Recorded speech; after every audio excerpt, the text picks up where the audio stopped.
video is a continuation of the previous video. In the previous video, I had told you about making the different sections of this poem in different videos. So, this is a video about the first section of the long poem, The Wasteland. The first section is entitled The Burial of the Dead. This title implies two meanings. One is the burial service offered by the Christian church, and the other is the burial of spirituality within the Wastelanders. So let's move to the poem. The poem begins with these lines: April is the cruelest month, breeding lilacs out of the dead land, mixing memory and desire, stirring dull roots with spring rain. Winter kept us warm, covering earth in forgetful snow, feeding a little life with dried tubers. So, the beginning lines are an allusion to Geoffrey Chaucer, the father of English poetry. In Chaucer's poem, the prologue to Canterbury Tales, he speaks about April, the sweet showers of April. The month is considered to be a month of regeneration and rebirth. But Eliot presents the month in a different light. According to Eliot, the Wastelanders consider April to be the cruelest month, the brutal month, the month that they don't want to enter into their lives. April brings spring. New leaves are sprouting, new flowers are blooming, and these people, they don't want that. They want to live in the miseries of winter. Literally speaking, winter is the death of a person. He is in his winter, means he is dying. Winter is the period of death and decay, and these people in Wasteland, they're interested to be in their winter, in that state of death and decay. This death and decay stands for the death and decay of spirituality and moral aspects of life. In the first stanza, we come across a woman named Mary. She is a German princess, but she is a global, international globetrotter. That means she is a traveler. She is not ready to stay at her own land. So she visits different places, and she is an example of the rootlessness of people in the modern society.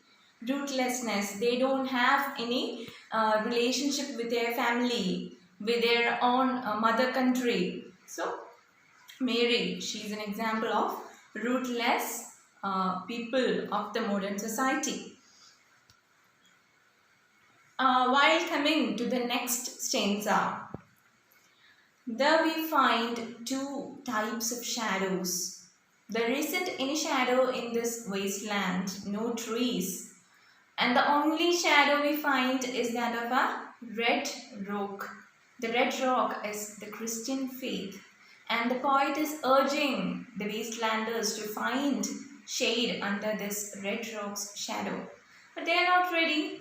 They are aware of their own shadows, the mortal shadows of man. In the morning, it is behind him, and in the evening, it comes in front of him.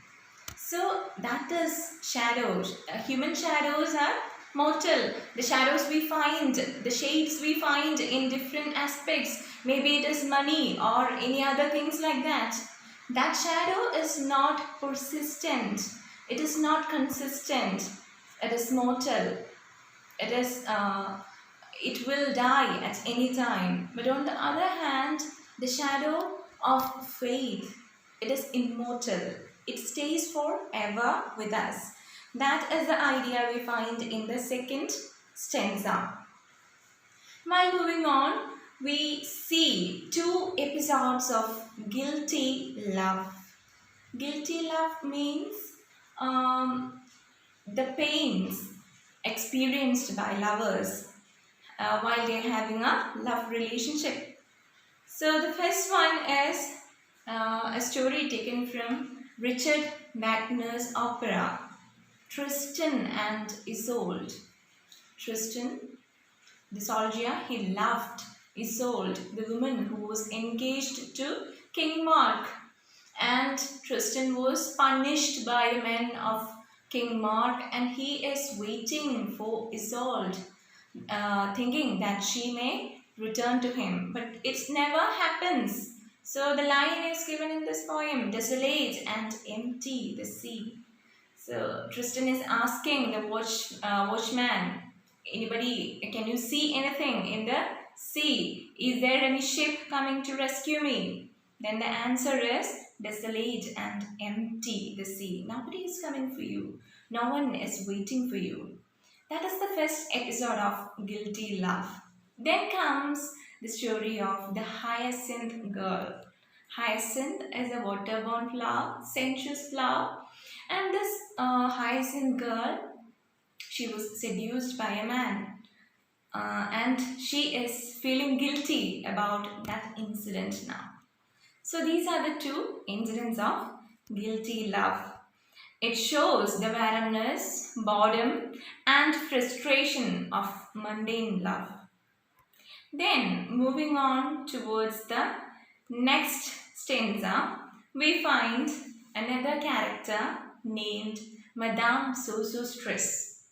Madame Sosostris, she is a fortune teller of the Wasteland. So, as I told earlier, our protagonist, Tiresias, is also a fortune teller. But here we have another fortune teller who tells the fortune by using a pack of cards, a tarot pack of cards. Tarot pack consists of 78 cards, and this woman, she has got a wicked pack of cards, and she gives the card to the people who come to visit her to know about their fortune. So the cards that she has got, some of the evidences related to the cards are given in this poem.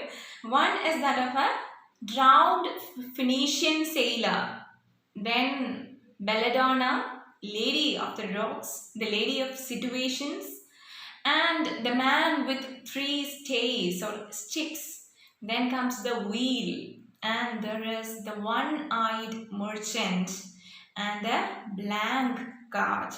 The card of the hanged man is missing. The hanged man or the crucified man is Jesus Christ. His card is missing, and the cards she has got, they are all cards about evil people. The one-eyed merchant, for example, his one eye is blind and the other eye is open. These two eyes stands for one eye of religion and the other of commercial purpose. During the medieval periods, these merchants, they used to carry a bit of spirituality with them. They used to tell the people about religion and give them aspects of religion whenever they travel through different places for the purpose of commerce. Then this man, his eye of religion is blind. It is closed forever. And the other eye of commerce, finding economical profit in anything and everything, that eye is alive. He is able to see with only that eye. And the blank card stands for this elements of spirituality to be carried by this merchant, and unfortunately it is blank. He doesn't have any kind of spirituality to be carried with him. In the next stanza, we see Eliot calling the city London as unreal city.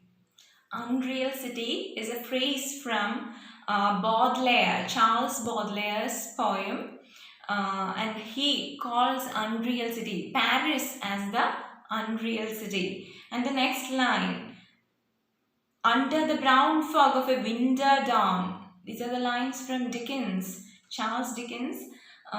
Dickens's London is the brown fog of a winter dawn. Then the crowd flowed over London Bridge, so many. So the flowing crowd of the dead. These are the lines from Dante. Dante's hell. Dante's description about hell.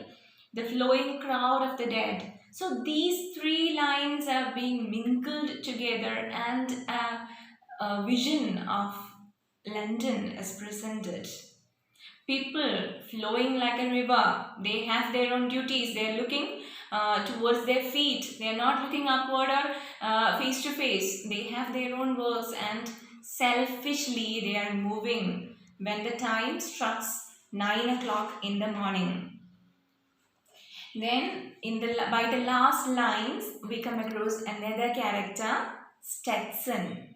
Stetson is a friend of our protagonist. The protagonist had met Stetson during the Punic War. Punic War was between Carthage and Rome. Mylae was the place where this war was fought. The battle was fought. And the poet tells Stetson, "You who were with me in the ships at Mylae." So he's recognizing him. Stetson was there with me in the ships at Mylae. There is a connection between this Punic War and the First World War. Both wars were based on commercial issues, based on economical issues for wealth making, money making. And here is a bit allusion to the First World War. And the poet is asking Stetson, that copse you planted last year in your garden, has it begun to sprout? Do anybody plant a copse to be blooming, sprouting? No, never. Dead body is a corpse, but here the spelling is a bit different. Maybe if it was crops, we can say it is correct. Crops, they sprout, they grow, but a corpse cannot. Here this corpse stands for the spirituality within these people, within Stetson's mind, the spirituality and faith which he has buried, and he is waiting for it to be blooming, sprout out. Another thing is that there is a myth connected with this burying of a corpse. Burying of a corpse, it is connected with the burial of the corn god Osiris. People during the ancient period, they used to bury this god, maybe a statue of this god, under corn stalks, and after a rain it sprouts. That means the fertility is regained. So there is a relationship to the fertility myth about the rebirth of the god Osiris. And at the same time, Christianity, they continue this burial service, or they held this burial service in a belief that after burying this man or this woman, he or she will get a rebirth. They will get a rebirth during the last judgment. That's a belief from Christianity. So this corpse, burying of this corpse stands for all these things. The fertility myth, the relation to Christian belief, and at the same time the spirituality is being buried, thinking that it will sprout someday. So these are the main themes in the first section of the Wasteland, entitled The Burial of the Dead. Hope you understood the video, and we'll see soon in the next video. Thank you.